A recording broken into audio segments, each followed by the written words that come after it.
ಪ್ರಿಯ ವೀಕ್ಷಕರೇ, ನಿಮ್ಮೆಲ್ಲರನ್ನೂ ಕೂಡ ಕ್ರಿಸ್ತ ಯೇಸುವಿನ ನಾಮದಲ್ಲಿ ಈ ಒಂದು ಕಾರ್ಯಕ್ರಮವನ್ನು ವೀಕ್ಷಿಸಲಿಕ್ಕೆ ಆಹ್ವಾನ ಬಯಸ್ತೇನೆ. ನೀವೆಲ್ಲರೂ ಕೂಡ ಕ್ಷೇಮವಾಗಿದ್ದೀರಿ ಎಂಬುದಾಗಿ ನಾನು ನೆನೆಸ್ತೇನೆ. ನಾವೆಲ್ಲರೂ ಕೂಡ ಸ್ವಲ್ಪ ಹೊತ್ತು ದೇವರ ವಾಕ್ಯವನ್ನು ಧ್ಯಾನ ಮಾಡುವುದಕ್ಕಿಂತ ಮುನ್ನ ಒಂದು ಸಣ್ಣ ಪ್ರಾರ್ಥನೆಯ ಮುಖಾಂತರ ಮುಂದೆ ಹೋಗೋಣ. ಪ್ರಾರ್ಥಿಸುವ. ಸೇನಾಧೀಶ್ವರನಾದ ಯೆಹೋವನೇ, ಪ್ರೀತಿ ಸ್ವರೂಪನಾದ ತಂದೆಯಾದ ದೇವರೇ, ನಿನ್ನ ಪವಿತ್ರವಾದ ಅಮೂಲ್ಯವಾದ ನಾಮಕ್ಕೆ ಕೋಟ್ಯಾನುಕೋಟಿ ವಂದನೆಗಳು, ಸ್ತೋತ್ರಗಳು. ವಿಶೇಷವಾಗಿ ಈ ದಿನದಲ್ಲಿ ನಿನ್ನ ಸತ್ಯವಾಕ್ಯವನ್ನು ನಾವು ಕಲಿಯಲು ಹೋಗುತ್ತಿರುವಾಗ ನಿನ್ನ ಕೃಪೆ ನಮ್ಮ ಮೇಲಿರಲಿ. ಕರ್ತನೇ, ನನ್ನ ಹೃದಯದ ಧ್ಯಾನವು, ನನ್ನ ಬಾಯ ಮಾತುಗಳು ನಿನಗೆ ಸಮರ್ಪಕವಾಗಿರಲೆಂದು ಪ್ರಾರ್ಥಿಸ್ತೇನೆ. ಕರ್ತನೇ, ವಿಶೇಷವಾಗಿ ಕಾರ್ಯಕ್ರಮವನ್ನು ವೀಕ್ಷಣೆ ಮಾಡುತ್ತಿರುವಂತಹ ಪ್ರತಿ ಮಗನ ಮೇಲೆ, ಮಗಳ ಮೇಲೆ ಸದಾ ನಿನ್ನ ಆಶೀರ್ವಾದವನ್ನು ಇರಿಸಿ ನಡೆಸಬೇಕೆಂದು ಯೇಸುವಿನ ನಾಮದಲ್ಲಿ ಬೇಡಿಕೊಳ್ಳುತ್ತೇನೆ ಸ್ವಾಮಿ. ಆಮೇನ್. ಪ್ರಿಯ ವೀಕ್ಷಕರೇ, ನಾವೆಲ್ಲರೂ ಕೂಡ ಸ್ವಲ್ಪ ಹೊತ್ತು ದೇವರ ವಾಕ್ಯವನ್ನು ಕಲೀಲಿಕ್ಕೆ ಹೋಗ್ತಿದ್ದೇವೆ.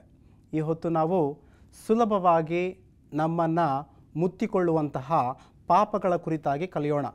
ನಾವು ಈ ಪರಲೋಕ ಯಾತ್ರೆಯಲ್ಲಿದ್ದೇವೆ. ಈ ಮಾರ್ಗದಲ್ಲಿ ಅನೇಕ ಬಾರಿ ಸೈತಾನನು ಶೋಧನೆಗಳನ್ನು ತಂದು ನಮ್ಮ ಮಾರ್ಗವನ್ನು ಬೇರೆಡೆಗೆ ತಳ್ಳುವಂತಹವನಾಗಿದ್ದಾನೆ.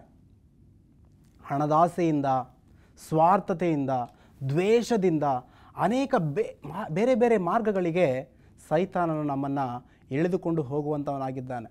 ಪ್ರಿಯರೇ, ಈ ಮಾರ್ಗದಲ್ಲಿ, ಈ ಓಟದಲ್ಲಿ ನಂಬಿಗಸ್ತ ಮಕ್ಕಳಾಗಿ ನಾವು ಜೀವನ ಮಾಡಬೇಕಾಗಿದೆ. ಆದ್ದರಿಂದ ಸುಲಭವಾಗಿ ನಮ್ಮನ್ನು ಪಾಪಕ್ಕೆ ಈಡು ಮಾಡುವಂತಹ ಪಾಪಗಳ ಕುರಿತಾಗಿ ಸ್ವಲ್ಪ ಹೊತ್ತು ನಾವು ಕಲಿಯೋಣ.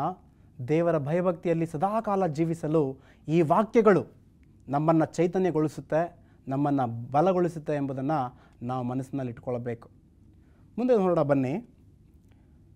ಪೌಲನು ತಿಮೋತಿಯನಿಗೆ ಬರೆದಂತಹ 2ನೇ ಪತ್ರಿಕೆ, 2ನೇ ತಿಮೋತಿ 3ನೇ ಅಧ್ಯಾಯ 1ರಿಂದ ನಾನು ಓದ್ತಿದ್ದೇನೆ. ಆದರೆ ಕಡೆ ದಿವಸಗಳಲ್ಲಿ ಕಠಿಣ ಕಾಲಗಳು ಬರುವೆಂಬುದನ್ನು ತಿಳಿದುಕೋ.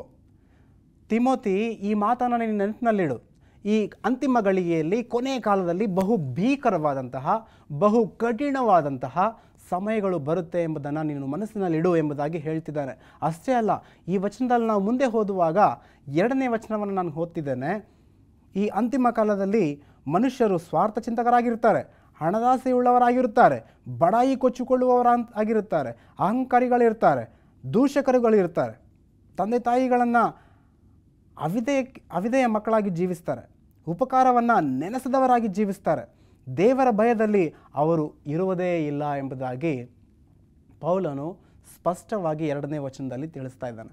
ಈ ಹೊತ್ತು ನಾವು 3ನೇ ವಚನವನ್ನು ವಿಶೇಷವಾಗಿ ಧ್ಯಾನ ಮಾಡಲಿಕ್ಕೆ ಹೋಗ್ತೇವೆ. ಈ 3ನೇ ವಚನದಲ್ಲಿ ಏನಿದೆ ಎಂಬುದನ್ನು ನಾವು ನೋಡೋಣ. ಪೌಲನು ತಿಮೋತಿಯನಿಗೆ ಬರೆದಂತಹ 2ನೇ ಪತ್ರಿಕೆ 3ನೇ ಅಧ್ಯಾಯ 3ನೇ ವಚನವನ್ನು ನಾನು ಓದ್ತಿದ್ದೇನೆ. ಮಮತೆ ಇಲ್ಲದವರು ಎಂಬುದಾಗಿ ಪೌಲನು ಸ್ಪಷ್ಟವಾಗಿ ತಿಳಿಸ್ತಾ ಇದ್ದಾನೆ. ಈ ಅಂತಿಮ ಕಾಲದಲ್ಲಿ ಬಹು ಕಠಿಣ ಕಾಲಗಳು ಬರ್ತವೆ ತಿಮೋತಿ. ಅಷ್ಟೇ ಅಲ್ಲ, ಆ ಕಠಿಣ ಕಾಲಗಳಲ್ಲಿ ಜನರು ಮಮತೆ ಇಲ್ಲದವರಾಗಿ, ಪ್ರೀತಿ ಮಾಡದವರಾಗಿ ಜೀವಿಸ್ತಾರೆ ಎಂಬುದನ್ನು ನಾವು ಕಾಣ್ತೇವೆ. ಈ ಹೊತ್ತು ದ್ವೇಷವನ್ನು ನಾವು ಈ ಲೋಕದಲ್ಲಿ ಕಾಣಬಹುದು, ರೌದ್ರತೆಯನ್ನು ಈ ಲೋಕದಲ್ಲಿ ನಾವು ಕಾಣಬಹುದು, ಅಸೂಯೆಯನ್ನು ನಾವು ಈ ಲೋಕದಲ್ಲಿ ಕಾಣಬಹುದು, ಹೊಟ್ಟೆ ಕಿಚ್ಚನ್ನು ನಾವು ಈ ಒಂದು ಲೋಕದಲ್ಲಿ ಕಾಣಬಹುದು. ಆದರೆ ಪ್ರೀತಿ ಎಂಬುದು ಕಣ್ಣಿಗೆ ಕಾಣದ್ದಾಗಿದೆ. ಪ್ರಿಯರೇ, ಯಾರೂ ಕೂಡ ಒಬ್ಬರನ್ನೊಬ್ಬರು ಪ್ರೀತಿಸಿದವರಾಗಿ ಜೀವಿಸುತ್ತಿರೋದನ್ನು ನಾವು ಕಾಣ್ತಿದ್ದೇವೆ. ಪ್ರಿಯರೇ, ನಾವು ನೋಡೋದಾದರೆ ಮನೆಯಲ್ಲಿ ಅಣ್ಣ ತಮ್ಮಂದಿರ ನಡುವೆ ಪ್ರೀತಿ ಇರೋದಿಲ್ಲ, ಅಕ್ಕ ತಂಗಿಯರ ನಡುವೆ ಪ್ರೀತಿ ಇರೋದಿಲ್ಲ, ಗಂಡ ಹೆಣ್ಣರ ಮಧ್ಯೆ ಪ್ರೀತಿ ಇರೋದಿಲ್ಲ. ಅಂತಹ ಬಹು ಭೀಕರವಾದಂತಹ ಸಮಯದಲ್ಲಿ ನಾವು ಜೀವಿಸ್ತಿದ್ದೇವೆ. ಅದರ ಕುರಿತಾಗಿ ಪೌಲನು ಹೇಳ್ತಾ ಇದ್ದಾನೆ, ಈ ಅಂತಿಮ ಕಾಲದಲ್ಲಿ ಮಮತೆ ಇಲ್ಲದವರನ್ನು ನೀನು ಕಾಣ್ತೀಯ ತಿಮೋತಿ ಎಂಬುದಾಗಿ ಬರಿತಾ ಇದ್ದಾನೆ. ಹೌದು ಪ್ರಿಯರೇ, ಈ ಹೊತ್ತು ನಮ್ಮ ನಡುವೆ ಪ್ರೀತಿಯಲ್ಲಿದೆ, ನಮ್ಮ ಕುಟುಂಬದಲ್ಲಿ ಪ್ರೀತಿಯಲ್ಲಿದೆ, ಸ್ನೇಹಿತರ ನಡುವೆ ಪ್ರೀತಿಯಲ್ಲಿದೆ.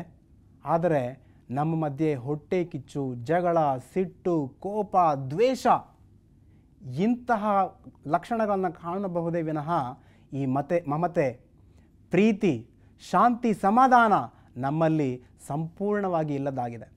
ಆದ್ದರಿಂದ ಪ್ರಿಯರೇ, ಎಚ್ಚೆತ್ತುಕೊಂಡು ಭಯಭಕ್ತಿಯುಳ್ಳವರಾಗಿ ದೇವರ ವಾಕ್ಯದ ಮೇರೆಗೆ ನಾವು ನಡೆಯೋಣ. ಅಂತಿಮ ಕಾಲದಲ್ಲಿ ಮಮತೆ ಇಲ್ಲದವರನ್ನು ನೀನು ಕಾಣ್ತೀಯಾ ಎಂಬುದಾಗಿ ಪೌಲನು ತಿಮೋತಿಯನಿಗೆ ತಿಳಿಸ್ತಾ ಇದ್ದಾನೆ. ಪ್ರಿಯರೇ, ಏದೇನ್ ತೋಟದಲ್ಲಿ ದೇವರು ಆದಾಮ್ ಅವಳನ್ನು ಮಾಡಿ ಆ ವನದಲ್ಲಿಟ್ಟಾಗ ಪಾಪ ಮಾಡಿ ದೇವರಿಗೆ ವಿರುದ್ಧವಾಗಿ ತಪ್ಪನ್ನು ಮಾಡಿ ಅವರು ಅಲ್ಲಿಂದ ಹೊರ ಹೋಗ್ತಾರೆ. ಹೊರ ಹೋದ ನಂತರ ಅವರಿಗೆ 2 ಗಂಡು ಮಕ್ಕಳು ಹುಟ್ಟುತ್ತಾರೆ. ಪ್ರಿಯರೇ, ಆದಾಮ್ ಅವಳಿಗೆ 2 ಗಂಡು ಮಕ್ಕಳನ್ನು ಹುಟ್ಟುತ್ತನ್ನು ನಾವು ಕಾಣ್ತೇವೆ, ಕಯಿನನು ಮತ್ತು ಹೇಬೇಲನು. ಅವರಿಬ್ಬರೂ ಸಹ ದೇವರಿಗೆ ಕಾಣಿಕೆಗಳನ್ನು ಸಮರ್ಪಿಸಬೇಕು ಎಂಬಂತಹ ಮನಸ್ಸಿನಿಂದ ಬರ್ತಾರೆ. ಕಯಿನನು ವ್ಯವಸಾಯ ಮಾಡುವಾತನು, ಆತನು ಬೆಳೆದಂತಹ ಹಣ್ಣು ಹಂಪಲು ತರಕಾರಿಗಳನ್ನು ದೇವರಿಗೆ ತೆಗೆದುಕೊಂಡು ಬರ್ತಾನೆ. ಆದರೆ ಹೇಬೇಲನು ಕುರುಬನಾಗಿರ್ತಾನೆ. ಒಂದು ಚೊಚ್ಚಲ ಕುರಿಮರಿಯನ್ನು ತಂದು ಯೆಹೋವನಿಗೆ ಸಮರ್ಪಿಸಿದಾಗ ಹೇಬೇಲನ ಕಾಣಿಕೆಯನ್ನು ಯೆಹೋವ ದೇವರು ಮೆಚ್ಚುತ್ತಾರೆ. ಈ ಸಂದರ್ಭದಲ್ಲಿ ಹೇಬೇಲನನ್ನು ಆಶೀರ್ವಾದ ಮಾಡ್ತಾರೆ. ಕಯಿನನು ತಮ್ಮನ ಮೇಲೆ ದ್ವೇಷವನ್ನು ಬೆಳೆಸಿಕೊಂಡು ತನ್ನ ತಮ್ಮನನ್ನು ಒಬ್ಬಂಟಿಗನನ್ನಾಗಿ ಮಾಡಿ ಕರೆದುಕೊಂಡು ಹೋಗಿ ಆತನನ್ನು ಕೊಲ್ಲುವುದನ್ನು ನಾವು ಕಾಣ್ತೇವೆ. ಅಣ್ಣ ತಮ್ಮಂದಿರ ನಡುವೆ ಮಮತೆ ಇಲ್ಲ, ಅಣ್ಣ ತಮ್ಮಂದಿರ ನಡುವೆ ಪ್ರೀತಿ ಇಲ್ಲ ಎಂಬುದಾಗಿ ನಾವು ನೋಡ್ತೇವೆ. ಪ್ರಿಯರೇ, ಆದ್ದರಿಂದ ಈ ಅಂತಿಮ ಕಾಲದಲ್ಲಿ ಆಸ್ತಿಗಾಗಿ ಅಣ್ಣನನ್ನೇ ತಮ್ಮನ್ನು ಹಾನಿ ಮಾಡುವಂಥದ್ದು, ಅಣ್ಣ ತಮ್ಮನನ್ನು ಹಾನಿ ಮಾಡುವಂಥದ್ದನ್ನು ನಾವು ಕಾಣ್ತಾ ಇರ್ತೇವೆ. ಪ್ರಿಯರೇ, ಆಸ್ತಿಯ ಹಿಂದೆ ಹೋದರೆ ನಮ್ಮನ್ನು ಅವು ಉಗ್ರತೆಯ ದಿನದಲ್ಲಿ ಕಾಪಾಡೋದಿಲ್ಲ. ಆದ್ದರಿಂದ ಮಮತೆಯುಳ್ಳವರಾಗಿ, ಪರಸ್ಪರ ಪ್ರೀತಿಯುಳ್ಳವರಾಗಿ ನಾವು ಈ ಲೋಕದಲ್ಲಿ ಜೀವಿಸಬೇಕಾಗಿದೆ. ಪ್ರಿಯರೇ, ಬನ್ನಿ ದೇವರ ವಾಕ್ಯದಲ್ಲಿ ಮತ್ತೆ ಮುಂದೆ ಹೋಗೋಣ. 2 ತಿಮೋತಿ 3ನೇ ಅಧ್ಯಾಯ 3ನೇ ವಚನವನ್ನು ನಾನು ಓದ್ತಿದ್ದೇನೆ. ಮಮತೆ ಇಲ್ಲದವರು ಸಮಾಧಾನವಾಗದವರು ಇರ್ತಾರೆ ಎಂಬುದಾಗಿ ನಾವು ನೋಡ್ತಿದ್ದೇವೆ. ಈ ಅಂತ್ಯಕಾಲದಲ್ಲಿ ಮಮತೆ ಇರೋದಿಲ್ಲ, ಅಷ್ಟೇ ಅಲ್ಲ ಅವರಲ್ಲಿ ಸಮಾಧಾನವೂ ಕೂಡ ಇರೋದಿಲ್ಲ. ಸಮಾಧಾನಗೊಳಿಸಲಿಕ್ಕೂ ಕೂಡ ನಮಗೆ ಯಾರಿಂದಲೂ ಕೂಡ ಸಾಧ್ಯವಾಗೋದಿಲ್ಲ. ನಾವು ನೋಡ್ತಿರ್ತೇವೆ, ರಸ್ತೆಗಳಲ್ಲಿ ಜಗಳಕ್ಕೆ ನಿಂತು ಒಬ್ಬರಿಗೊಬ್ಬರು ಸಮಾಧಾನ ಮಾಡಬೇಕು ಎಂಬುದಾಗಿ ಪರಸ್ಪರ ಜನರೆಲ್ಲರೂ ಕೂಡ ಎಷ್ಟು ಪ್ರಯತ್ನಗಳು ಮಾಡಿದರೂ ಸಹ ಸಮಾಧಾನ ಮಾಡಲಿಕ್ಕೆ ಯಾರು ಹೋಗ್ತಾರಲ್ಲ ಅವರೇ ಹಾನಿಗೆ ಗುರಿಯಾಗೋದನ್ನು ನಾವು ಕಾಣ್ತೇವೆ. ಪ್ರಿಯರೇ, ಸಮಾಧಾನದಿಂದ ಯಾರೂ ಕೂಡ ಈ ಲೋಕದಲ್ಲಿ ಈಗ ಜೀವಿಸುತ್ತಿಲ್ಲ ಎಂಬುದನ್ನು ನಾವು ಕಾಣಬಹುದು. ಪ್ರಿಯರೇ, ಸತ್ಯವೇದದಲ್ಲಿ ನಾವು ಕಾಣ್ತೇವೆ, ಸೌಲನು ದಾವೀದನನ್ನು ಕೊಲ್ಲಲು ಅನೇಕ ಬಾರಿ ಪ್ರಯತ್ನ ಮಾಡ್ತಾನೆ. ಅನೇಕರು ಬಂದು ಅದನ್ನು ಸಮಾಧಾನ ಮಾಡಿದರೂ ಸಹ ಆತನು ಸಮಾಧಾನವಾಗೋದಿಲ್ಲ ಎಂಬುದನ್ನು ನಾವು ಕಾಣ್ತೇವೆ. ಪ್ರಿಯರೇ, ಈ ಅಂತ್ಯಕಾಲದಲ್ಲಿ ಮಮತೆಯಿಂದ ನಾವು ಜೀವಿಸಬೇಕು, ಸಮಾಧಾನ ಒಳಗೊಂಡವರಾಗಿ ಜೀವಿಸಬೇಕು. ಆದ್ದರಿಂದ ಮತ್ತಾಯನ ಸುವಾರ್ತೆ 11ನೇ ಅಧ್ಯಾಯ 28ನೇ ವಚನದಲ್ಲಿ ಯೇಸು ಸ್ವಾಮಿಯವರು ಹೇಳ್ತಾರೆ, ಎಲೆ ಹೊರೆ ಹೊತ್ತವರೇ, ನೀವೆಲ್ಲರೂ ಕೂಡ ನನ್ನ ಬಳಿಗೆ ಬನ್ನಿರಿ, ನಾನು ನಿಮಗೆ ಸಮಾಧಾನವನ್ನು ಕೊಡ್ತೇನೆ ಎಂಬುದಾಗಿ. ಯೇಸು ಸ್ವಾಮಿಯವರು ಸಮಾಧಾನದ ಅಧಿಪತಿ, ಸಮಾಧಾನ ಕರ್ತನಾಗಿದ್ದಾನೆ. ಆದ್ದರಿಂದ ಕ್ರಿಸ್ತನ ಬಳಿಗೆ ನಾವು ಬರುವಾಗ, ನಮ್ಮನ್ನು ನಾವು ಸಂಪೂರ್ಣವಾಗಿ ಕ್ರಿಸ್ತನಿಗೆ ಒಪ್ಪಿಸಿಕೊಟ್ಟಾಗ ನಮ್ಮಲ್ಲಿ ಸಮಾಧಾನ ಉಂಟಾಗುತ್ತೆ ಎಂಬುದನ್ನು ನಾವು ಕಲಿಯಬೇಕು. ಪ್ರಿಯರೇ, ಈ ಜಗಳದಿಂದ ದೂರವಿರೋಣ. ಈ ಹೊಟ್ಟೆಕಿಚ್ಚಿನಿಂದ, ಅಸೂಯೆಯಿಂದ ನಾವು ದೂರ ಇದ್ದಂತಹ ಪಕ್ಷದಲ್ಲಿ ನಮ್ಮ ಮನಸ್ಸಿನಲ್ಲಿ ಸಮಾಧಾನವಿರುತ್ತೆ. ಅದು ಕೇವಲ ಕ್ರಿಸ್ತನು ತಾನೇ ಕೊಡಬಲ್ಲನು. ಪ್ರಿಯರೇ, ಈ ಅಂತಿಮ ಕಾಲದಲ್ಲಿ ಮಮತೆ ಇಲ್ಲದವರನ್ನು ನಾವು ಕಾಣ್ತೇವೆ, ಸಮಾಧಾನ ಆಗದೇ ಇರೋದನ್ನು ನಾವು ಕಾಣ್ತೇವೆ. ಅಷ್ಟೇ ಅಲ್ಲ, 2 ತಿಮೋತಿ 3ನೇ ಅಧ್ಯಾಯ 3ನೇ ವಚನ ಮುಂದೆ ಓದ್ತಿದ್ದೇನೆ ನಾನು. ಚಾಡಿ ಹೇಳುವವರು ಎಂಬುದಾಗಿ ನಾವು ಕಾಣ್ತೇವೆ. ಚಾಡಿ ಹೇಳುವುದನ್ನು ನಾವು ಈ ಅಂತಿಮ ಕಾಲದಲ್ಲಿ ಕಾಣಬಹುದು ತಿಮೋತಿ ಎಂಬುದಾಗಿ ಪೌಲನು ಬರೀತಾ ಇದ್ದಾನೆ. ಚಾಡಿ ಒಬ್ಬರ ಸಂಸಾರದಲ್ಲಿ ಶಾಂತಿ ಸಮಾಧಾನ ಇಲ್ಲದ ಹಾಗೆ ಮಾಡುತ್ತೆ ಈ ಚಾಡಿ ಎಂಬುದು. ಒಮ್ಮೆ ಹೊಸದಾಗಿ ಮದುವೆ ಆದಂತಹ ಗಂಡ ಹೆಂಡರಿಬ್ಬರು ಕೂಡ ಸುಖ ಸಂಸಾರವನ್ನು ನಡೆಸ್ತಾ ಇರ್ತಾರೆ. ಸುಖ ಸಂಸಾರವನ್ನು ನಡೆಸಿದಾಗ ಒಮ್ಮೆ ತಾನು ಕೆಲಸಕ್ಕೆ ಹೋಗಬೇಕು ಎಂಬುದಾಗಿ ಹೊರಟ ಆ ಮದುಮಗ ಕೆಲಸಕ್ಕೆ ಹೋಗಬೇಕು ಎಂಬುದಾಗಿ ಮದುವೆ ಆದ ಕೆಲವು ದಿನಗಳ ನಂತರ ಹೊರಟ ಸಂದರ್ಭದಲ್ಲಿ ಆತನು ತನ್ನ ಕೆಲಸಕ್ಕೆ ಹೊರಟು ಹೋಗ್ತಾನೆ. ಒಬ್ಬ ಚಿಕ್ಕ ಬಾಲಕನು ಬಂದು ತನ್ನ ಹೆಂಡತಿಯ ಹತ್ರ ಮಾತನಾಡ್ತಾನೆ, ಅಕ್ಕ, ಈ ಹೊತ್ತು ನಿನ್ನ ಗಂಡ ಏನು ಮಾತನಾಡ್ತಿದ್ದಾನೆ ಗೊತ್ತಾ, ಏನು ಮಾಡ್ತಿದ್ದಾನೆ ಗೊತ್ತಾ ಎಂಬುದಾಗಿ ಅಲ್ಲಿಂದ ಓಡಿ ಹೋದನಂತೆ. ಇದನ್ನು ಕೇಳಿದಂತಹ ಆ ಹೆಂಡತಿ, ನನ್ನ ಗಂಡ ಎಲ್ಲೋ ತಪ್ಪು ಮಾಡ್ತಾ ಇದ್ದಾನೆ, ಎಲ್ಲೋ ಇದ್ದಾನೆ, ಯಾರೊಟ್ಟಿಗೋ ಇದ್ದಾನೆ ಎಂಬುದಾಗಿ ತುಂಬ ಬೇಸರಗೊಂಡು ಆತನು ಬಂದಾಗ ಪ್ರೀತಿ ಆಕೆ ತೋರಲಿಲ್ಲ. ಪ್ರೀತಿ ಆಕೆ ತೋರಲಿಲ್ಲ. ಬಹು ಸಿಟ್ಟಾಗಿ ಮಾತನಾಡ್ತಾ ಇದ್ದಾಳೆ. ಏನು ಕೇಳಿದರೂ ಸಹ ಬಹುವಾಗಿ ಮುನಿಸ್ಕೊಳ್ತಾ ಇದ್ದಾಳೆ. ಈ ಸಂದರ್ಭದಲ್ಲಿ ಆ ಗಂಡನಿಗೆ ಏನು ಮಾಡಬೇಕು ಎಂಬುದು ದಿಕ್ಕು ತೋಚಲಿಲ್ಲ. ಏನು ಮಾಡಬೇಕು ಎಂಬುದು ದಿಕ್ಕು ತೋಚದ ಹಾಗೆ ಬಹಳ ನಿರಾಸೆಯಿಂದ ಆತನು ಮಲಗಲಿಕ್ಕೆ ಹೋಗ್ತಾನೆ. ಮಲಗಿದ್ರೂ ಸಹ ಸಮಾಧಾನದಿಂದ ಮಲಗಲಿಕ್ಕೆ ಬಿಡಲಿಲ್ಲ. ಆಕೆಯ ಮನಸ್ಸಿನಲ್ಲಿ ಸಂಶಯ ಉಂಟಾಯಿತು ಆತನ ಕುರಿತಾಗಿ. ಆ ಬಾಲಕ ಬಂದು ಏನೋ ಹೇಳಬೇಕು ಅಂದ್ಕೊಂಡ, ಆದರೆ ಓಡಿ ಹೋದ. ನನ್ನ ಗಂಡ ಎಲ್ಲೋ ತಪ್ಪು ಮಾಡ್ತಿದ್ದಾನೆ ಎಂಬುದಾಗಿ ಆಕೆ ಅಂದುಕೊಂಡ್ಳು. ಆ ಸಂದರ್ಭದಲ್ಲಿ ಅದನ್ನು ಬಹಳವಾಗಿ ನೊಂದು 1 ವಾರ 10 ದಿವಸಗಳ ಕಾಲ ತನ್ನ ಮನೆಯಲ್ಲಿ ಹಾಗೆಯೇ ಸಮಾಧಾನದಿಂದ ಹೋಗ್ತಾ ಇರ್ತಾನೆ. ಆದರೆ ಈಕೆ ದಿನೇ ದಿನೇ ಬಹುವಾಗಿ ಕೋಪಿಸ್ಕೊಳ್ತಾ ಇರ್ತಾಳೆ, ಪ್ರೀತಿ ತೋರಿಸೋದಿಲ್ಲ. ಈ ಸಂದರ್ಭದಲ್ಲಿ ಕೊನೆಯ ದಿವಸ 10ನೇ ದಿವಸ ಆ ಹೆಂಡತಿಗೆ ಆ ಚಿಕ್ಕ ಬಾಲಕನ ಸಿಗ್ತಾನೆ. ಆ ಬಾಲಕನನ್ನು ಹಿಡಿದುಕೊಂಡು, ನನ್ನ ಗಂಡ ಎಲ್ಲೂ ಹೋದ ಹೇಳು, ಏನು ಮಾಡ್ದ ಹೇಳು, ತಪ್ಪು ಮಾಡ್ತಿದ್ದಾನಲ್ವಾ ಎಂಬುದಾಗಿ ಕೇಳಿದಾಗ ಆ ಚಿಕ್ಕ ಬಾಲಕನ ಹೇಳ್ತಾನೆ, ಅಕ್ಕ, ನಿನ್ನ ಗಂಡ ಒಳ್ಳೆಯ ಮನಸ್ಸುಳ್ಳವನು. ರಸ್ತೆಯನ್ನು ದಾಟಲಿಕ್ಕೆ ಒಬ್ಬ ಕುರುಡನು ಬಹಳ ಕಷ್ಟಪಡ್ತಿರುವಾಗ ನಿನ್ನ ಗಂಡನು ಹೋಗಿ ಆ ರಸ್ತೆಯನ್ನು ದಾಟಿಸಿದ. ಬಹಳ ಉಪಕಾರಿ, ಬಹಳವಾಗಿ ಪ್ರೀತಿಸುವಂತಹ ಮನುಷ್ಯ ಎಂಬುದಾಗಿ ಆ ಬಾಲಕನು ಹೇಳಿದಾಗ ಆ ಹೆಂಡತಿ ಬಹಳವಾಗಿ ಬೇಸರ ಪಟ್ಕೊಳ್ತಾಳೆ. ಇಂತಹ ಒಳ್ಳೆಯ ಗಂಡನ ಕುರಿತಾಗಿ ನಾನು ತಪ್ಪಾಗಿ ಯೋಚಿಸಿದ್ನಲ್ಲ, ಇಂತಹ ಒಳ್ಳೆಯ ಗಂಡನ ಕುರಿತಾಗಿ ನಾನು ತಪ್ಪಾಗಿ ಆಲೋಚಿಸಿ ತಪ್ಪು ಮಾಡಿದನಲ್ಲ ಎಂಬುದಾಗಿ ಆಕೆ ಬಹಳವಾಗಿ ನೊಂದುಕೊಳ್ತಾಳೆ. ಪ್ರಿಯರೇ, ಚಾಡಿ ಹೇಳುವುದು ಈ ಅಂತ್ಯಕಾಲದಲ್ಲಿ ಬಹುವಾಗಿರುತ್ತೆ. ಆದರೆ ನಾವೆಲ್ಲರೂ ಕೂಡ ನಿರೀಕ್ಷೆಯಿಂದ, ಕ್ರಿಸ್ತ ಯೇಸುವಿನ ಬರುವಣದ ನಿರೀಕ್ಷೆಯಿಂದ ನಾವೆಲ್ಲರೂ ಕೂಡ ಜೀವಿಸಬೇಕಾಗಿದೆ.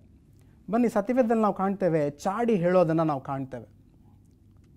ಆದ್ದರಿಂದ ಈ ಸತ್ಯವೇದದಲ್ಲಿ ಹೇಳುವಂತಹ ಈ ಮಾತನ್ನು ನಾವು ಮನಸ್ಸಿನಲ್ಲಿ ಇಟ್ಟುಕೊಂಡು ಈ ಚಾಡಿಯಿಂದ ನಾವು ದೂರವಿರಬೇಕು. ಆಗ ತಾನೇ ದೇವರು ನಮ್ಮನ್ನು ಮೆಚ್ಚುವಂಥವರಾಗಿದ್ದಾರೆ. ಈ ಅಂತ್ಯಕಾಲದಲ್ಲಿ ಮಮತೆ ಇಲ್ಲದವರನ್ನು ನಾವು ಕಾಣ್ತೇವೆ, ಸಮಾಧಾನ ಆಗದವರನ್ನು ನಾವು ಕಾಣ್ತೇವೆ, ಚಾಡಿಕೋರರನ್ನು ನಾವು ನೋಡ್ತೇವೆ. ಅಷ್ಟೇ ಅಲ್ಲ, ಪೌಲನು ತಿಮೋತಿನಿಗೆ ಬರೀತಿದ್ದಾನೆ, ಮತ್ತೊಂದು ಮಾತನ್ನು ಹೇಳ್ತಿದ್ದಾನೆ. 2ನೇ ತಿಮೋತಿ 3ನೇ ಅಧ್ಯಾಯ 3ನೇ ವಚನ, ಸಮಾಧಾನವಾಗದವರು, ಚಾಡಿ ಹೇಳುವವರು, ದಮೆ ಇಲ್ಲದವರು ಎಂಬುದಾಗಿ ಸತ್ಯವೇದದಲ್ಲಿ ನಾವು ಕಾಣ್ತೇವೆ. ದಮೆ ಇಲ್ಲದವರು, ದಮೆ ಅಂತ ಅಂದರೆ ಏನು ಗೊತ್ತಾ? ಸತ್ಯವೇದದಲ್ಲಿ ನಾವು ಕಾಣ್ತೇವೆ, ಇಂಗ್ಲೀಷ್ ಸತ್ಯವೇದದಲ್ಲಿ ಸೆಲ್ಫ್ ಕಂಟ್ರೋಲ್ ಎಂಬುದಾಗಿ ನಾವು ನೋಡ್ತೇವೆ. ದಮೆ ಅಂದರೆ ಒಬ್ಬ ಸ್ತ್ರೀ ನನ್ನ ಕಣ್ಣ ಮುಂದೆ ನಗ್ನವಾಗಿ ಬಂದರೂ ಸಹ ನನ್ನಲ್ಲಿ ಯಾವುದೇ ರೀತಿಯಾದಂತಹ ಚಲನವಲನಗಳು ಬರಬಾರದು. That is called as self control. ಅದು ತಾನೇ ದಮೆ ಅಂತಂದರೆ. ತಪ್ಪು ಮಾಡಲಿಕ್ಕೆ ಅನೇಕ ಅವಕಾಶಗಳಿವೆ, ಆದರೂ ಸಹ ತಪ್ಪು ಮಾಡದೆ ನಿಲ್ತಾರಲ್ಲ, ಅದನ್ನು ನಾವು ದಮೆ ಎಂಬುದಾಗಿ ನಾವು ಕರೆಯುತ್ತೇವೆ. ಆದ್ದರಿಂದ ಈ ದಮೆಯನ್ನು ನಾವು ಬೆಳೆಸ್ಕೊಳ್ಬೇಕು. ದಮೆ ಯಾರಲ್ಲೂ ಕೂಡ ಅಂತ್ಯಕಾಲದಲ್ಲಿ ಇರೋದಿಲ್ಲವಂತೆ. ಪ್ರಿಯರೇ, ಯೋಸೇಫನು ಬಹಳ ಒಳ್ಳೆಯ ವ್ಯಕ್ತಿ. ಪೋತಿಫರನ ಮನೆಯಲ್ಲಿ ಒಬ್ಬ ಕೆಲಸದ ಆಳಾಗಿ ಕೆಲಸ ಮಾಡುತ್ತಿರುವಾಗ ಪೋತಿಫರನ ಹೆಂಡತಿ ಆತನನ್ನು ವ್ಯಭಿಚಾರ ಮಾಡಲಿಕ್ಕೆ ಕರೀತಾಳೆ. ಆತನು ಅಲ್ಲಿಂದ ಓಡಿ ಹೋಗೋದನ್ನು ನಾನು ಕಾಣ್ತೇವೆ. ಪ್ರಿಯರೇ, ಅದು ದಮೆ ಅಂತಂದರೆ, ಅದು ತಾನೇ ಸೆಲ್ಫ್ ಕಂಟ್ರೋಲ್ ಅಂತಂದರೆ. ಆದ್ದರಿಂದ ಈ ಅಂತ್ಯಕಾಲದಲ್ಲಿ ಆ ಸೆಲ್ಫ್ ಕಂಟ್ರೋಲ್ ಯಾರಿಗೂ ಕೂಡ ಇರೋದಿಲ್ಲ, ದಮೆ ಯಾರಲ್ಲೂ ಸಹ ಇರೋದಿಲ್ಲ. ಅಂತಹ ಬಹು ಭೀಕರವಾದಂತಹ ಸಮಯದಲ್ಲಿ ನಾವು ಜೀವಿಸ್ತೇವೆ ತಿಮೋತಿ ಎಂಬುದಾಗಿ ಪೌಲನು ಬರೀತಾ ಇದ್ದಾನೆ. ಆ ಸೆಲ್ಫ್ ಕಂಟ್ರೋಲ್ ಅನ್ನೋದು ಬಹಳ ಬಹಳ ಪ್ರಾಮುಖ್ಯ. ನಾನು ಒಮ್ಮೆ ಹಾಸ್ಟೆಲ್ನಲ್ಲಿ ಓದುತ್ತಿರುವಾಗ ನಮ್ಮ ಉಪಾಧ್ಯಾಯರು ಪಾಠ ಮಾಡ್ತಿರುವಾಗ ಒಬ್ಬ ವಿದ್ಯಾರ್ಥಿ ನಿನ್ನೆಯ ದಿವಸ ಶಾಲೆಗೆ ಬಂದಿರಲಿಲ್ಲ.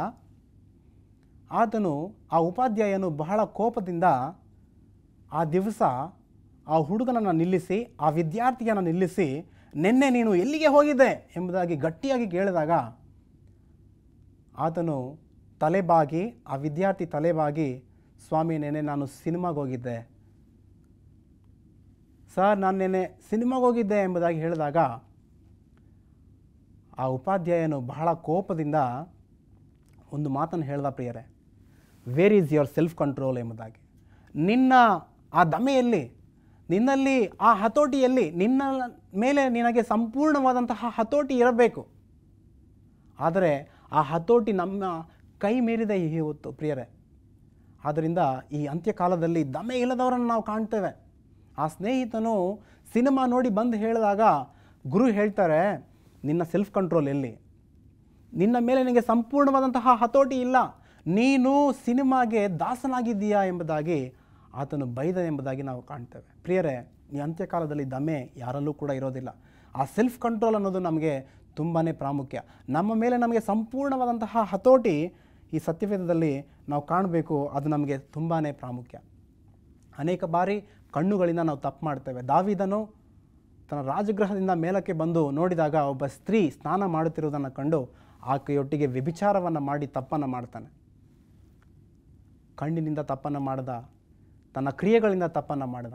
ಸೆಲ್ಫ್ ಕಂಟ್ರೋಲ್ ಇಲ್ಲ, ಆ ದಮೆ ಆತನಲ್ಲಿ ಇರಲಿಲ್ಲ. ಪ್ರಿಯರೇ, ಆ ವ್ಯಕ್ತಿ ತಪ್ಪು ಮಾಡಿದ ನಂತರ ಬಹಳ ನೊಂದು ಒಂದು ಕೀರ್ತನೆಯನ್ನು ಹಾಡ್ತಾನೆ.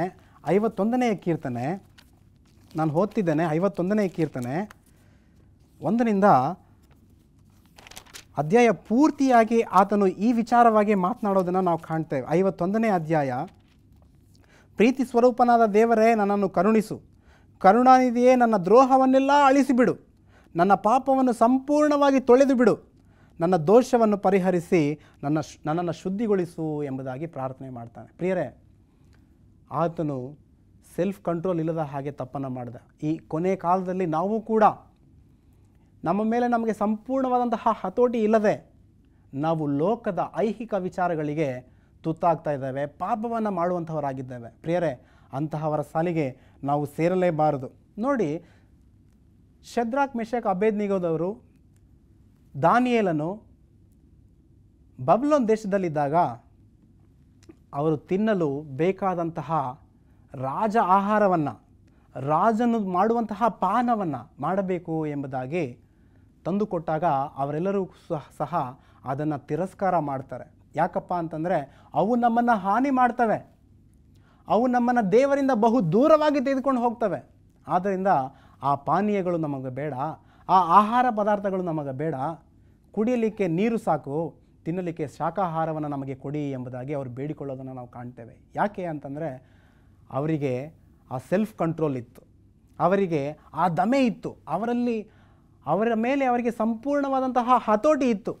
ಅದರ ಪ್ರಯುಕ್ತ ಅವ್ರು ಏನು ಮಾಡಿದ್ರಪ್ಪ ಅಂತಂದರೆ ಅವೆಲ್ಲವನ್ನು ಕೂಡ ಅವರು ತಿರಸ್ಕಾರ ಮಾಡಿ ದೇವರ ಕೃಪೆಗೆ ಪಾತ್ರರಾದರು ಎಂಬುದಾಗಿ ನಾವು ಕಾಣ್ತೇವೆ. ಪ್ರಿಯರೇ, ಈ ಅಂತ್ಯಕಾಲದಲ್ಲಿ ನಾವು ನೋಡುವಾಗ ದಮೆ ಇಲ್ಲದವರನ್ನು ನಾವು ಕಾಣ್ತೇವೆ, ಮಮತೆ ಇಲ್ಲದವರನ್ನು ನಾವು ಕಾಣ್ತೇವೆ, ಸಮಾಧಾನ ಆಗದವರನ್ನು ನಾವು ಕಾಣ್ತೇವೆ, ಜಾಡಿ ಹೇಳುವವರನ್ನು ನಾವು ಕಾಣ್ತೇವೆ. ಆದ್ದರಿಂದ ನಾವು ಈ ದಮೆಯಲ್ಲಿ ಬೆಳೆಯುತ್ತಾ ದೇವರ ಭಯಭಕ್ತಿಯಲ್ಲಿ ನಾವು ನಡೆಯಬೇಕು. ಯೋಬನು ಇದರ ಕುರಿತಾಗಿ ಮಾತನಾಡ್ತಾನೆ, ಒಂದು ಅದ್ಭುತವಾದಂತಹ ಮಾತನ್ನು ತಿಳಿಸ್ತಾನೆ. ಬನ್ನಿ ನೋಡೋಣ. ಯೋಬನ ಪುಸ್ತಕ 31ನೇ ಅಧ್ಯಾಯ.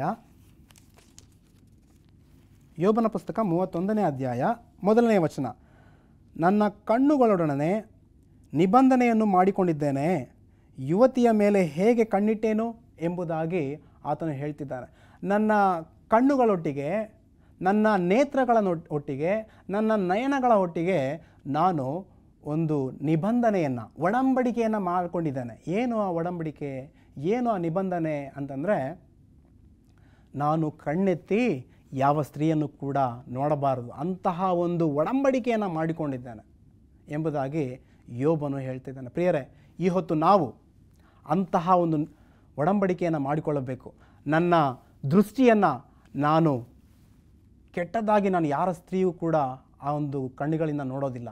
ಅಷ್ಟೇ ಅಲ್ಲ, ಕೆಟ್ಟ ಮಾತುಗಳು ನನ್ನ ಬಾಯಿಂದ ಹೊರಡಬಾರದು, ಕೆಟ್ಟ ಆಲೋಚನೆಗಳು ನನ್ನ ಮನಸ್ಸಿನಲ್ಲಿ ಹುಟ್ಟಿಕೊಳ್ಳಬಾರದು. ಇಂತಹ ತೀರ್ಮಾನಗಳು ನಾವು ತೆಗೆದುಕೊಂಡಂತಹ ಪಕ್ಷದಲ್ಲಿ ದೇವರ ಕೃಪೆಗೆ ನಾವು ಪಾತ್ರರಾಗ್ತೇವೆ, ದೇವರ ಮೆಚ್ಚುಗೆಗೆ ನಾವು ಪಾತ್ರರಾಗ್ತೇವೆ. ಪ್ರಿಯರೇ, ಇಲ್ಲಿ ಯೋಬನು ಮಾಡುತ್ತಿರುವಂತಹ ಒಂದು ತೀರ್ಮಾನ, ಒಂದು ಒಡಂಬಡಿಕೆ ನೋಡುವಾಗ ಅದ್ಭುತವಾಗಿದೆ. ಏನು ಆ ತೀರ್ಮಾನ ಅಂತಂದರೆ, ನನ್ನ ಕಣ್ಣುಗಳೊಡನೆ ನಿಬಂಧನೆಯನ್ನು ಮಾಡಿಕೊಂಡಿದ್ದೇನೆ, ಯುವತಿಯ ಮೇಲೆ ಹೇಗೆ ಕಣ್ಣಿಟ್ಟೇನೋ, ನಾನು ಒಂದು ಅಗ್ರಿಮೆಂಟ್ ಮಾಡಿಕೊಂಡಿದ್ದೇನೆ, ನಾನು ಒಂದು ಒಡಂಬಡಿಕೆಯನ್ನು ಮಾಡಿಕೊಂಡಿದ್ದೇನೆ. ನಾನು ಕಣ್ಣೆತ್ತಿ ಒಬ್ಬ ಸ್ತ್ರೀಯನ್ನು ಯಾವ ರೀತಿ ಕಾಣಲಿ ಎಂಬುದಾಗಿ ಯೋಬನು ತನ್ನನ್ನು ತಾನೇ ಪ್ರಶ್ನಿಸ್ಕೊಳ್ತಾ ಇದ್ದಾನೆ. ಆದ್ದರಿಂದ ಪ್ರಿಯರೇ, ನಾವು ಸಹ ನಮ್ಮ ನಯನಗಳೊಟ್ಟಿಗೆ, ನಮ್ಮ ಕಣ್ಣುಗಳೊಟ್ಟಿಗೆ, ನಮ್ಮ ಮನಸ್ಸಿನೊಟ್ಟಿಗೆ, ನಮ್ಮ ಬಾಯ ಹೊಟ್ಟಿಗೆ ನಾವೇನು ಮಾಡಬೇಕಪ್ಪ ಅಂತಂದರೆ, ಈ ಹೊತ್ತು ತೀರ್ಮಾನ ಮಾಡಿಕೊಳ್ಬೇಕು, ಒಂದು ಒಡಂಬಡಿಕೆಯನ್ನು ಮಾಡಿಕೊಳ್ಬೇಕು. ನಾನು ಆ ಕೆಟ್ಟ ಮಾತುಗಳನ್ನು ಯಾವ ರೀತಿ ಆಡಲಿ, ಕೆಟ್ಟ ಆಲೋಚನೆಗಳನ್ನು ಯಾವ ರೀತಿ ಮಾಡಲಿ, ಕೆಟ್ಟ ದೃಷ್ಟಿಯನ್ನು ಯಾವ ರೀತಿ ನೋಡಲಿ ಎಂಬಂತಹ ಒಳ್ಳೆಯ ತೀರ್ಮಾನವನ್ನು ಈ ಹೊತ್ತು ನಾವು ತೆಗೆದುಕೊಳ್ಳಬೇಕು ಪ್ರಿಯರೇ. ಹೌದು, ಈ ಅಂತ್ಯಕಾಲದಲ್ಲಿ ಮಮತೆ ಇಲ್ಲದವರನ್ನು ನಾವು ಕಾಣ್ತೇವೆ, ಚಾಡಿಕೋರರನ್ನು ನಾವು ಕಾಣ್ತೇವೆ, ಸಮಾಧಾನ ಆಗದವರನ್ನು ನಾವು ಕಾಣ್ತೇವೆ, ದಮೆ ಇಲ್ಲದವರನ್ನು ನಾವು ಕಾಣ್ತೇವೆ. ಪ್ರಿಯರೇ, ಈ ಅಂತ್ಯಕಾಲದಲ್ಲಿ ಜೀವಿಸ್ತಿರುವಂತಹ ನಾವು ಜಾಗರೂಕರಾಗಿ, ಆ ದಮೆ ಉಳ್ಳವರಾಗಿ, ನಮ್ಮ ಮೇಲೆ ನಮಗೆ ಸಂಪೂರ್ಣವಾದಂತಹ ಹತೋಟಿ ಇದೆ ಎಂಬುದನ್ನು ನಾವು ದೇವರಿಗೆ, ಸಮಾಜಕ್ಕೆ ತಿಳಿಸಿ ತೋರಿಸಬೇಕಾಗಿದೆ ಪ್ರಿಯರೇ. ಆದ್ದರಿಂದ ಎಲ್ಲರೂ ಕೂಡ ಎಚ್ಚೆತ್ತುಕೊಂಡು ಸತ್ಯವೇದದಲ್ಲಿರುವಂತಹ ಈ ವಾಕ್ಯಗಳನ್ನು ನಾವು ಪಾಲನೆ ಮಾಡೋಣ.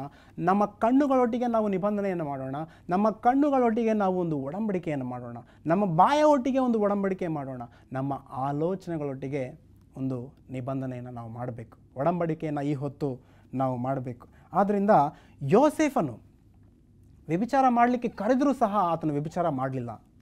ಶದ್ರಾಕ್, ಮೇಷಕ್, ಅಬೇದ್ನೆಗೋರವರು ಕೆಟ್ಟ ಆಹಾರವನ್ನು ತಿನ್ನಲಿಕ್ಕೆ ಕೊಟ್ಟರೂ ಸಹ ಅವರು ಒಪ್ಪಲಿಲ್ಲ. ಅವರಿಗೆ ಸಂಪೂರ್ಣವಾದಂತಹ ಹತೋಟಿ ಅವರ ದೇಹದ ಮೇಲೆ ಅವರಿಗಿತ್ತು. ಆದರೆ ಈ ಹೊತ್ತು ನಮಗೆ ಆ ಸೆಲ್ಫ್ ಕಂಟ್ರೋಲ್ ಅನ್ನೋದು, ಆ ದಮೆ ಅನ್ನೋದು ಇದೆಯಾ ಎಂಬುದನ್ನು ನಮ್ಮಲ್ಲಿ ನಾವು ಪ್ರಶ್ನಿಸಿಕೊಳ್ಳಬೇಕು. ಪ್ರಿಯರೇ, ಈ ಅಂತಿಮ ಕಾಲದಲ್ಲಿ ಜೀವಿಸ್ತಿರುವಂತಹ ನಾವು ಮಮತೆಯಲ್ಲಿ, ಪ್ರೀತಿಯಲ್ಲಿ ಬೆಳೆಯೋಣ, ಚಾಡಿಯಿಂದ ದೂರವಿರೋಣ, ಸಮಾಧಾನದಿಂದ ಜೀವಿಸೋಣ. ಅಷ್ಟೇ ಅಲ್ಲ, ದಮೆ ಉಳ್ಳವರಾಗಿ, ನಮ್ಮ ಮೇಲೆ ನಮಗೆ ಸಂಪೂರ್ಣವಾದಂತಹ ಹತೋಟಿ ಇದೆ ಎಂಬುದನ್ನು ನಾವು ಸಮಾಜಕ್ಕೆ ತೋರಿಸುತ್ತಾ, ನಮಗೆ ನಾವು ದೇವರಿಗೆ ಸಮರ್ಪಿಸಿಕೊಳ್ಳುತ್ತಾ ಸದಾಕಾಲ ನಾವು ಜೀವಿಸಬೇಕಾಗಿದೆ ಪ್ರಿಯರೇ. ಆದ್ದರಿಂದ ಆ ಒಂದು ದಮೆ ಎಂಬುದು ನಮ್ಮನ್ನು ಏಳಿಗೆಗೆ ತರುತ್ತೆ. ಆ ದಮೆ ಎಂಬುದು ನಮ್ಮನ್ನು ಆಶೀರ್ವಾದವನ್ನು ಉಂಟು ಮಾಡುತ್ತೆ. ಆ ದಮೆ ಎಂಬುದು ದೇವರ ಸಮೀಪಕ್ಕೆ ನಮ್ಮನ್ನು ಕೊಂಡು ಹೋಗುತ್ತೆ ಎಂಬುದನ್ನು ನಾವು ಮನಸ್ಸಿನಲ್ಲಿ ಇಟ್ಕೋಬೇಕು. ದೇವರ ಭಯಭಕ್ತಿಯಲ್ಲಿ ಸದಾಕಾಲ ಜೀವಿಸೋಣ.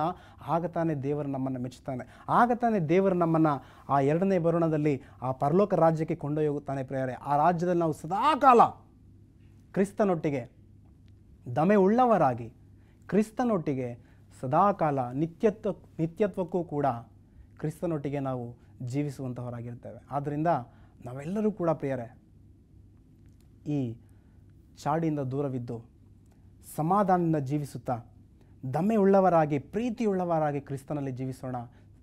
ದೇವರು ಈ ಸ್ವಲ್ಪ ವಾಕ್ಯವನ್ನು ಆಶೀರ್ವಾದ ಮಾಡಲಿ. ಪ್ರಾರ್ಥಿಸಿಕೊಳ್ಳುವ. ಪ್ರೀತಿ ಸ್ವರೂಪನ ತಂದೆಯಾದ ದೇವರೇ, ನಾಮಕ್ಕೆ ಸ್ತೋತ್ರ.